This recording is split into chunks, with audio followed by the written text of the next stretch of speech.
your rival. These splits were unbelievable. And a catch it, Caleb Russell. Scorers go. This was all Orion Tickman. This is Edie Ledecky. Leon Marchand, megastar of these Paris Olympics. What's going on, swim fans? So excited to welcome you back for night number 3 of Olympic swimming in Paris. Yes, this is the Olympic Games. So many close races happened in night 3. What we're going to do, as always, is break it down with the splits. Today, I have some on-screen graphics that I'm going to share with you guys, and I know you're going to love it. Make sure you engage in the live stream, and if you're watching this after the fact, in the chat, let us know where you're from, who you're cheering for, what races excited you. Also, check out the latest video I just dropped where I broke down why some of the times in Paris are not as fast as we would have liked to have seen. Full analysis in that video. Go check that out after this one. Let's go ahead and get right into it. And where I want to start is the women's 400 individual medley, where we saw our Canadian teenage superstar, that is Summer McIntosh, absolutely obliterating the field.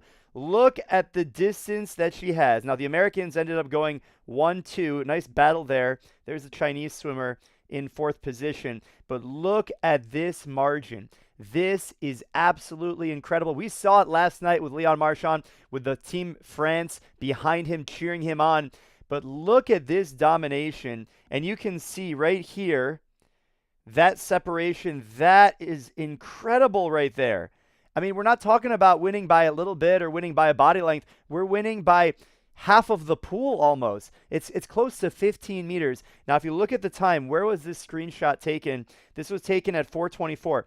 Now, the world record is a 4:24 held by this swimmer right over here. So you can imagine the intensity behind this swim. It was a fast swim. It wasn't a world record, but to win by this much of a margin, what a way to kick off night number 3 at the Paris Olympics, with a teenager making some noise, destroying the field. We saw her win silver in the 400 freestyle on night number 1. And the 2 Americans getting up on the podium, that's the second time 2 Americans were on the podium. First time was the women's 100 fly. We saw Tori Husk and Gretchen Walsh go 1-2. Here the Americans go 2-3. But how about this for Summer McIntosh? This swim is just absolutely insane. The sky is the limit for someone like her. When you're that young, to be able to do this, absolutely insane. Now let's take a look at the splits and see what was happening on a 50 by 50 basis. We looked at Marchand last night in the 400 IM on the men's side. Now, I already pointed out, but she has the world records at 424.38. She did that not too long ago. That was set last year. Or no, that was set in May of this year. Wow, that was, I think, at their trial meet. Incredible. Katinka Hosu has the world record, not the world record, the Olympic record. Now, let's go ahead and break down the splits. So, in her world record split, she went out in a 59.18, and here she split a 58.5. When I saw this, just like Marchand did last night in the men's 4IM, she went out hard, and I'm like, are we going to see a world record here? Just like Marchand, we saw incredible speed on that first 100 fly, and she just continued to separate from the field. Look how far ahead she was in the butterfly. Look at this. 3rd place, Emma Wyatt was at 102.7. She was winning by over 4 seconds at the first 100. That is just mind-blowing. And if you take a look at the splits, remember what I said about the 400 IM. You want a negative split every 100, meaning the second 50 of each stroke is faster than the first 50. We take a look at that right here, 33.9, 33.1.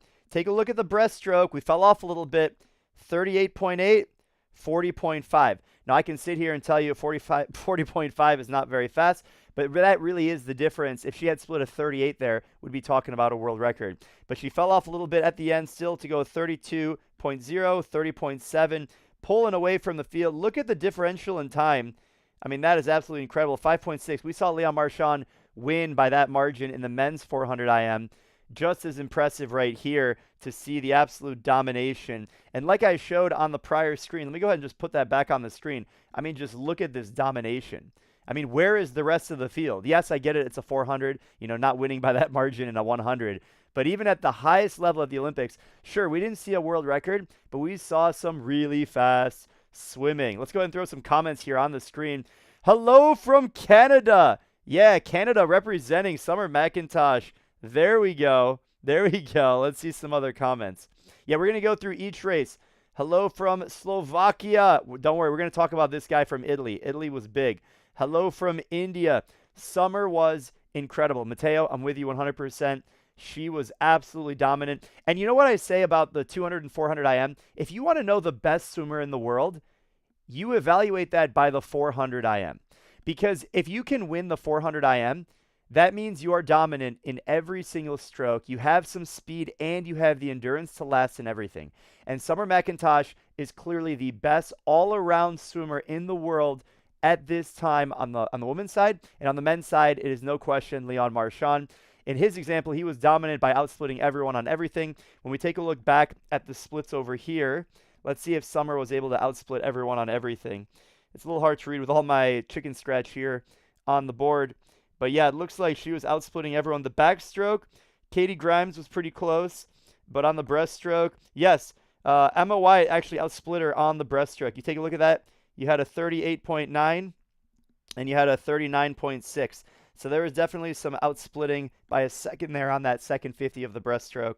But overall, not much you can say when you win by over 5 seconds at the Olympics. Pretty darn incredible, if I might say so myself. Now let's keep things moving, because next up we had the men's 200-meter freestyle. And I have a few different screenshots for you guys because it is so fascinating to break down this race into the final 15 meters. So what I did was I actually paused it for you guys, and you can see the rate of speed that each of these swimmers was going. So you have, just so you guys know, this is Hobson right here. This is Hobson's, this is Popovich. So everyone expected Popovich to be winning this, but as you can see, Hobson actually made his move potentially too early. What I loved about this race is you didn't know who was going to win. I mean, I believe I'm trying to remember, one of these swimmers was in the lead at the first 50 and the 100. Maybe it was one of the Chinese swimmers. I don't remember. But it was just crazy to see all the different variation. When we look at the splits, it's going to be very obvious. So this is we're about 20 meters out from the wall right now. So watch what happens when I just fast forward like a couple seconds. So we're at 135. Keep an eye on the clock, okay? This is at 135.5, and you can see it's almost anyone's race. Now we're just going to skip ahead a little bit. Now this is 138. This is 138. We are now 3 seconds later, and you can see Popovich and Hobson are now going the exact same speed, but Team GB, it looks like he's in the lead. I thought he was going to sneak by and win this thing, but then when I saw his pace, he had slowed down quite a bit, and you don't all of a sudden get faster. That's not how this works. So you got to imagine what's going through these guys' heads. You know, you have it's kind of like nitrous in a car. You've got that final boost, that final turbo, and if you turn it on too early, you're going to fall apart at the finish. And that's what makes these races so interesting. You know, the times actually weren't that fast. We'll talk about that later. But it's not about the time. It's about the racing. And we saw some incredible racing. Let me just go back to that last slide. You can see right here, look at the times. You notice they're getting slower, right? You don't just all of a sudden have a burst and you go faster. If anything, the burst allows you to maintain speed while everyone else is slowing down gradually. And you can see Hobson made his push with about 25 to 12 meters to go. And the last 10 meters, he was hurting. And it really came down to a touch. Now let's look at the clock. Remember, 138.7. I got one more slide for you. Now this is at 142. So we are now with less than 5 meters to go, and you can see these guys, look at how close it is. And I know like 0.01 meters per second, I mean, like how significant is it? Obviously, it's significant enough to have the variation in pacing happen here, which is pretty remarkable. So you can look, it literally could be any of these 4 guys. You couldn't sit here and tell me that, you know, lane 4 is going to win this or something, right? Like, look at this. Look how close these guys are. Any 4 of these guys with that final push. Also, you know, the timing of the breath. Like, at this point, I don't think any of these guys are taking their final breath. They already took their final breath. You know, like this guy's out of it. This guy's out of it. But, I mean, really, it's pretty much anyone's race at this point. And if we just skip ahead just a little bit, right? Remember the clock, 142.4. Also, it makes it ridiculous that the world record in this event is a 1:42.00, and that was Paul Biedermann of Germany back in 2009. Michael Phelps has the next fastest time, and Michael Phelps at the 2008 Olympics won a 1:42.9. And you can see Michael Phelps would have already been done, and Paul Biedermann of Germany would have already been done. But these guys are racing and battling in the finish. And let's take a look at the final result. There you have it right there. You see how close it was. Look at how close that was. Popovich was able to sneak by.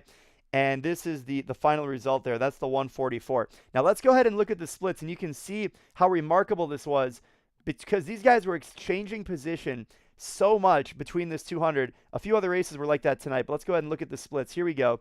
Look at these splits. Here's Popovich, okay? He is the favorite heading into this, but really, it could have been anyone. I'm going to zoom in just on these results, and you can see how ridiculous this was at the finish. Look at how close it was between the first 4 guys. 144.72, 144.74, 144.79, 144.87. The top 4 people were separated by 0.15 in a 200 distance. This is not the 50 freestyle. That is incredibly close. And look at how these guys split it. I want you to look at the last split here on this last 50. Like they were like neck and neck going into it. You can see that here. That's what this is. 117.9, 117.9, 118.00, 118.1, 117.6. Do you see what I'm saying? Do you see how ridiculous this was? At the 150 mark, it was literally anyone's race. Any of these guys could have won this. And then to make it even crazier, look at the last 50 split. We got a 26.8. 27.0, 26.6, 26.8, 27.0. And I called it yesterday. I said, you know, if Popovich is going to go any faster, like a 143, like we've seen him do before, he's got to split 26s low across the board. He went out, I think, in 24.1 in the semifinal as well. But you can't have that 27.0, right? He was a little soft, but he was saving it, and he was able to have that final burst. He did outsplit everyone on that last 50, and he was able to have that final burst where the other swimmers maybe had that final push a little bit too early, and he was able to close it. Just looking at the splits, if there was another 50, Popovich would have won by a lot more. He was definitely conservative, and you can see who took it out hard. I mean, look at that. Is this Matthews? No, this is Hobson. This is Hobson. This is Richards, I was going to say. Hobson, he really pushed it on that second 50 and that third 50 right there. Hobson was really going after it, and then he didn't have enough juice at the end. But wow, what a close race. Incredible. So I'm going to go ahead and pull some of you guys your comments on the screen. This was absolutely insane. Comment worthy of noting here, they had the full body suits back in 2008 and 2009. Michael Phelps was wearing a full body laser when he went to 142.96. Paul Biedermann was wearing an Arena X Glide, I believe, when he went in 2009 at the Rome World Championships, 142.00. But wow, absolutely incredible. Yeah, that's insane. Now here's the next question. Let me know what you guys think in the live chat or in the comments. Will Popovich get the gold in the 100-meter freestyle? I will tell you, his back end speed looks good. His front end speed, that second 50, didn't look very good. Now, we'll see how much, if he was doing just enough to win. I mean, this is the Olympic Games. You don't want to mess around too much. But that 27 split on the second 50 is not looking good for the 100 freestyle. I mean, the dude was a 46 like a month ago or something. So you'd like to think that he can put it together. But, you know, that 27 split's not very fast when you need to be going 24 low if you want to be at that 46 territory. So we will see. But that's an excellent question. Men's 200 freestyle race of the Olympics so far. I mean, it was definitely up there. I don't know if I have to sit back and digest. Definitely after 3 days, it's one of the closest races. Even the men's 100 breaststroke yesterday was super close. Even in tonight's session, like the next event we're going to talk about was extremely close. Yeah, shout out that Summer's only 17. That's absolutely ridiculous. Who else is racing the 100 free? Guys, got to go and check out, after this video, go watch my video, my 10 hot take predictions for this Olympics, and the 100 freestyle was one of them. I even have Olympic sprint coach Brett Hawk give his commentary about that. So, reaction time. You want to talk about reaction time? Let's talk about reaction time. Let's talk about reaction time. So if you're wondering what is reaction time, that is what this RT represents. And this is the time from when the beep goes off to when the swimmer's feet leave the block. If they're doing a staggered start, right, a track start, 1 foot back, as soon as both feet are off the block, that is when the time is done. Now, in the sprint events, I shouldn't say sprint events. The top level athletes are all 0.70 or better. So if you look at these splits, the slowest person here was Hobson, 0.75. The fastest off the blocks, Matthew Richards, he was 0.60. If you're between 0.6 and 0.7, you're definitely, top level swimmer in terms of reaction time and getting yourself off the block. If you're 0.8 or slower, that's pretty slow. Michael Phelps used to have one of the slowest reaction times, but at the end of the day, it doesn't really matter that much if you're 0.05 slower on the start, but you enter the water with more momentum and you carry more speed. I mean, if you put Caleb Dressel at a 0.8 reaction time, he's still going to be first at 15 meters. We saw this with Gretchen Walsh as well. So this is something interesting to look at, but I wouldn't read too much into it because it's more important how you actually enter the water, and that's really what counts. So let's go ahead and keep things moving because we got a lot more action to uncover. Next event, we have the semifinal of the women's 100 backstroke. Now, we saw Reagan Smith break the world record at the U.S. Olympic Trials last month in Indianapolis. She is the favorite heading into this event. I mean, she's been a 57.1. But guess what? We have the Olympic. I mean, look at this. This is crazy, right? We have the Olympic record and the world record holder heading 1-2 into the final tomorrow. Keep an eye on Burkhoff. She's got some Olympic legacy in her blood. She's got something to prove. We also have some veterans in there in the field. Kylie from Canada, and she just saw what her teammate Summer did. When we look at this, I mean, it's going to be a close race, right? Look at all these ladies stacked here. Actually, when you look at these splits, it doesn't seem that close, but I have a feeling all these races at these Olympics have been super close. And when you consider the fact that Kaylee McEwen, superstar from Australia, will face off against Reagan Smith from the United States, we're going to see some magic happen. Look at the splits. They split it almost identical, right? You see that splits, 29-7 on the way back, 29-7 on the way back, 29-9 on the way back. These ladies are all going to be close. This is semifinal. We'll keep an eye on them tomorrow, and we'll see what they can shake it. We'll see what they can put together in the final. All right, next up, we had the finals of the men's 100 backstroke. Now, we had Ryan Murphy in this, guys. Ryan Murphy won this event at the last Olympics, and he won this event at the Olympics before that. So a lot of pressure on this young man right here. I say young man, but he's one of the oldest swimmers in the field. I believe he's 29 years young. And you can see him right there. Keep an eye on the diversity of countries here. We have this Italian gentleman who is the world record holder in this event. He's been 51 a couple of times. Ryan Murphy has been 51. And just like I talked about in the 200 freestyle, you can see the paces. I think Ryan Murphy made his charge too early. He was actually conservative on the underwater. In the semifinal, he blew everyone out of the water on the turn. And then I think maybe he just died a little bit, and he knows that he needs to save his legs for the end of the race. I think he tried that strategy, and this guy right here, he turned on the turbos perhaps too early because you could see him make his move. If I had a prior screenshot, look at the clock. We're at 44 seconds. I think if we saw this at 40 seconds, like maybe they were basically right here, and he would have the fastest number on the screen. He's right now moving at 1.63 meters per second. But these two guys are moving at 1.66 meters per second. And that 0.03 differential in speed, meters per second, is what allowed these guys to pass him into the finish. So when we skip ahead into the finish, you can see what that looks like right here. Now this is 52.0, and we can see the world record holder defends his positioning as the fastest in the world by winning the Olympic Games, 52.0. No one went a 51, even though a couple guys in the field have been a 52, or 51 rather. And we see Ryan Murphy get on the podium. I'm not sure if anyone has ever gotten on the podium at 3 consecutive Olympics in the 100 backstroke. Pretty remarkable. And yes, for Italia! Italy putting up the work right here. And that was pretty good. All right, we got a good question here. Here is a good question from Oliver. What is a secret of these swimmers' success?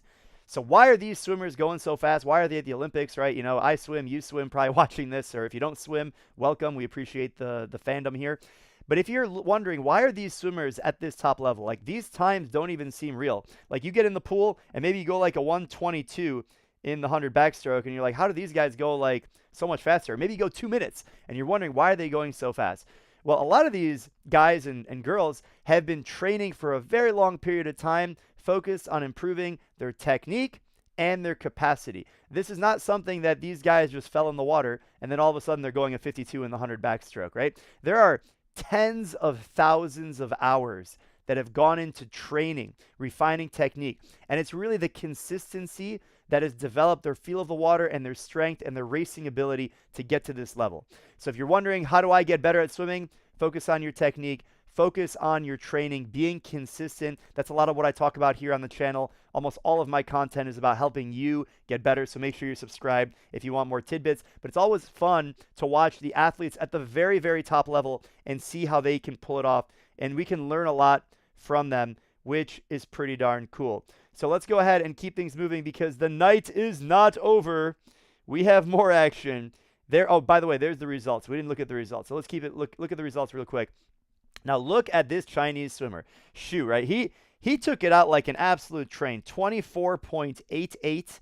Right? We talked about reaction time. Same thing for backstroke. From when the beep goes to when the feet leave the touchpad. And you can see in backstroke, it's actually a little bit faster than coming off the block because a lot of these athletes are basically just like falling backwards. I mean, they're not falling backwards. They're pushing themselves backwards. And that's why you can see the average reaction time is between 0.5 and 0.65. Now, when we look at the splits, take a look at Murphy. He was out in 25.0. Look at our leader, Thomas over here, 25.1. But he came back like a train. He made that final push, 26.9 on the way back, and that is really what made the difference. It really wasn't as close as like the 200 freestyle. That was a much, much closer race. But when you take a look at it, you're going to be able to see that it came down to that final finish. And in the last 10 meters, no one could catch him. And when we take a look back at that world record, right, look at this world record. He split it with a 25.1. And you look at how he went out. He went out 25.1. So he came back even faster when he broke this world record in Budapest, Hungary. And Ryan Murphy, think about this for a second, guys. I want you to really pay attention to this right now. Ryan Murphy won a 51.8. He has the Olympic record for the United States of America. And look when he did that. He did that in 2016. And there he is dropping a 52.3. He didn't go a best time. He didn't win the event. But 8 years later, to contend at this level is pretty darn incredible. That is a legacy as being one of the greatest backstrokers of all time. Great to see him on the podium again. Next up, we have the women's 100 breaststroke, and this was just all over the place. I don't know what else to tell you. There were so many things going on in this race. First of all, what I noticed immediately, this swimmer from China took it out like an absolute missile. Tang, are you kidding me? She went out in a 29.9. I thought she was going to go out in like a 29.5. When we were 35 meters into the race, she had over a body length lead on everyone. And you can see it looking at the results. I mean, let me zoom in here a little bit. Look at this. Everyone else going out in a 30.6, 30.5, 30.6, 30.6, right? She was over a second faster. Is this Lily King? This is Lily King. She was out over a second faster than Lily King from the United States. And I was like, is she going to hang on? Because if she hangs on, she's going to like break the world record. She's going to go 104 mid. She's going to destroy everyone. And sure enough, she came back on the field. And we had Tatiana closing with a 34.6. We're going to see her in the 200 breaststroke. She's going to be dangerous. She's a medal winner from the last Olympics in Tokyo. Now, I want you guys to pay attention. Just like the 200 freestyle, we saw a very, very close finish. Let's talk about this finish, right? 105.54, 105.59, 105.60, 105.60. The difference between second and fifth, right? There is a tie. Look at that. That's a tie right there. The difference is 0.06. I mean, are you kidding me? Like, Tatiana nailed the finish. I thought she'd go 104 because she messed up the finish in the semifinal. Whatever. She's an Olympic champion. Good for her. But talk about this nail-biter finish. All these ladies, just their stroke count into the finish is so unpredictable. This Chinese swimmer, the fact that she even was able to maintain and squeeze in right here. Look at that differential. 35.6 to 29.9. Now, if you guys are learning how to swim the 100 breaststroke, or any of the hundreds of stroke, the time difference between the first 50 and the second 50 should only be 3.5 seconds or less. If it's anything more than 4 seconds, you're dying. Now, I'm no mathematician, but I can tell you that the differential between a 29.9 and a 35.6 is 5.66 seconds. That is way too much. If she had just paced it, she would have won the Olympics, but she didn't. And so that's the thing. Anything can happen at the Olympic Games. You know, you got so much excitement, adrenaline, you just want to go after it. And sometimes just sticking with your own race strategy, like Tatiana did, is what pays off. And that's how you win the Olympic gold. Look at how close that is. I love the reaction she had. So emotional. I think I have an image of her right there. There is the image. She is so excited. I mean, look at that face.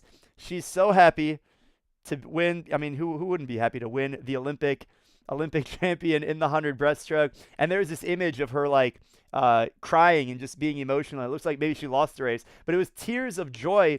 And I sort of expected her to win it, especially after how good she looked in the semifinal. But to see her squeeze by and make it happen, that is amazing. In brawl, yeah, let's pull some comments on here. All right, let's take a look at the comments. Why do swimmers seem to drop off with age more than other sports? All right, this is a really good question. I think a lot of this has to do with the way that swimmers train compared to other sports. So in swimming, it's a very endurance-heavy sport, meaning a lot of people are putting in a lot of hours.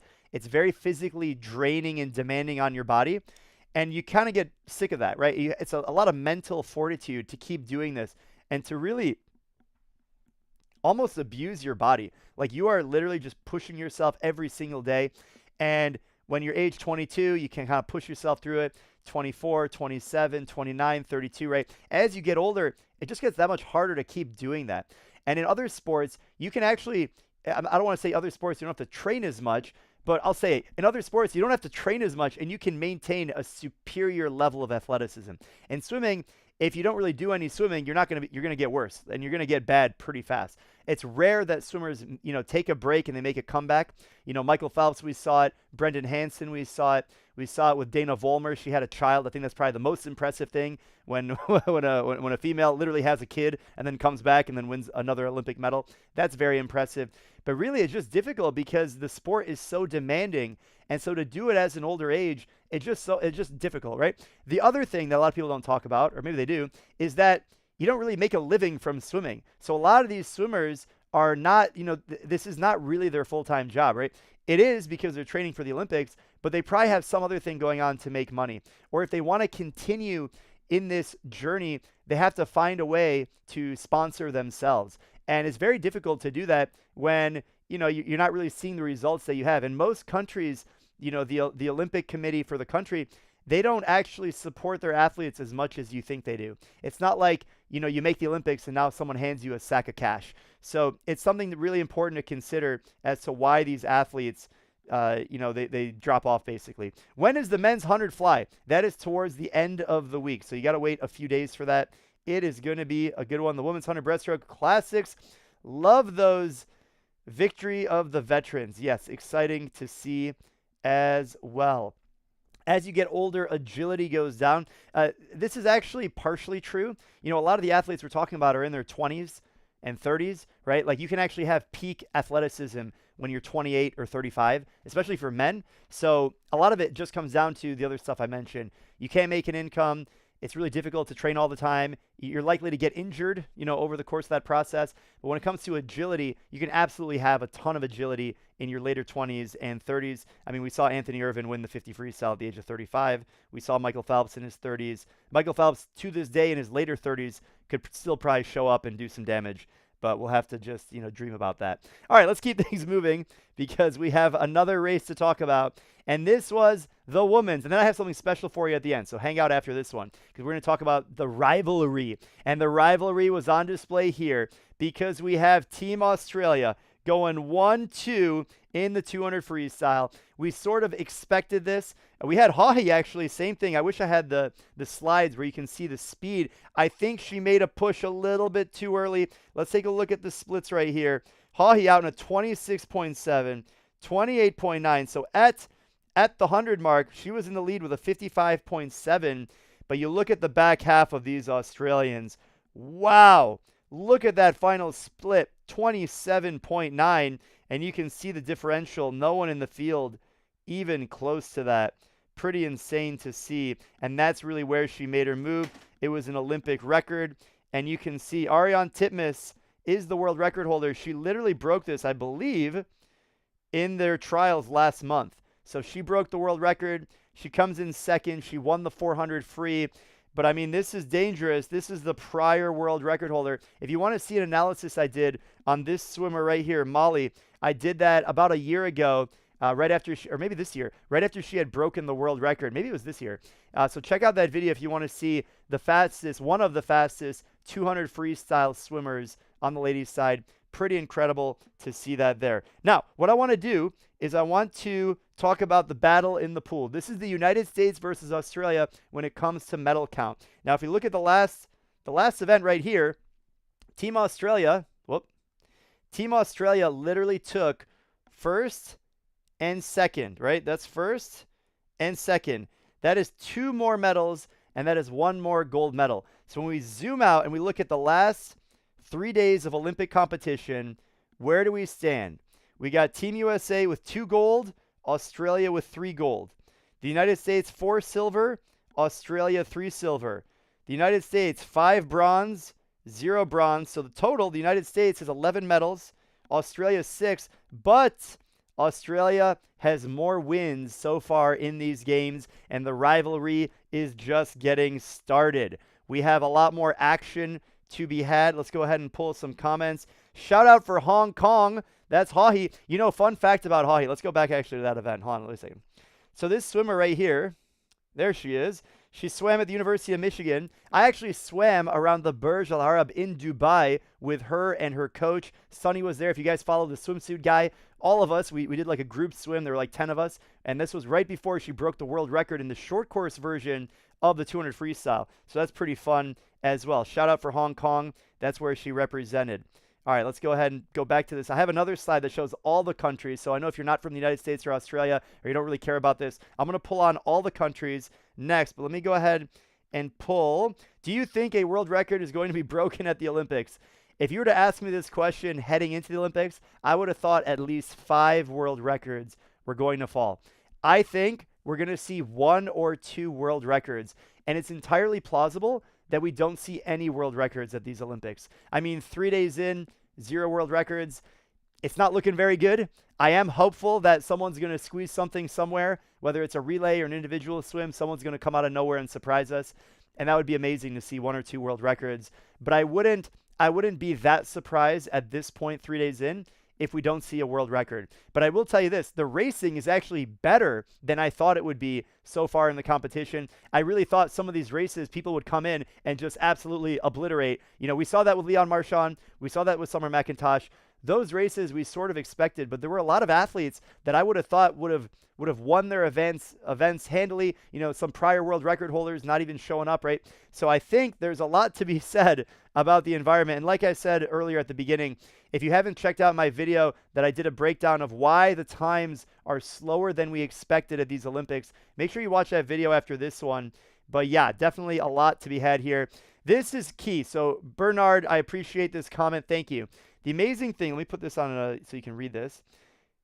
There, hopefully you can read that. The amazing thing is that the Aussies have a population of around 27 million compared to the United States at 342 million. Yes, this is a really big point that needs its own video to talk about. Not just the Australia versus US, but how does it factor in the population of a country to how many good swimmers that they have? I know a lot of people think about this. It's in the back of their mind, like, wait a second, shouldn't India and China technically, you know, dominate because they have 5 times as many people as the next biggest country, which is the United States. And the United States has literally 15 times as many people as most countries in the European Union. So how is it that some of these countries can put together a relay that can even contend with the United States or China or India? And there's a lot to unpack there. So stay tuned for a future video, but that's a very, very important point. Do you think external factors are causing slower times? I did a full video on that, so make sure you go and check it out. Now, I did promise we're going to have the full breakdown of the medals. And let's take a look at this. Do you see this right here? So you can see, I'm going to use a fine actually, I'll just zoom in over here. So you can see this is the rank, and this is based on gold medals. So you can see Australia has the most, then the United States, then Italy. Italy's showing up big. Shout out to Canada, France, Germany, Romania. Great. Now, this is after 3 days of competition, and you can see how this thing is broken out. I'm going to zoom out, actually, so you can see everything. Hopefully, you're watching this in 4K on a nice TV. That way, you can read this from far away. Otherwise, it's going to be hard to read. So you can see the total for Australia is 6 medals. The total for the United States is 11. And you can see, just like I showed on the last screen, 5 of those are bronze, 4 silver, 2 are gold. And Team Australia has 3 gold and 3 silver. And that's why they're there. Check out Canada. They have 2 medals, 1 gold, 1 silver. And you can see, I think my final row here is this is the rank by total medals. So rank by total medals, this is the United States right here. And a lot of countries are tied because we're still pretty early in the games. So by the end of the week, we're going to see a little bit clearer picture of who really the best overall swimming country is by medal count, who is winning the most in terms of gold medals on the men's side, the women's side, and it's shaping up to be a pretty good event. And it's great to share that experience with all of you guys here. So thanks again for tuning in. Join us next time, which is going to be in less than 24 hours. Until then, I'll see you over there, and happy swimming.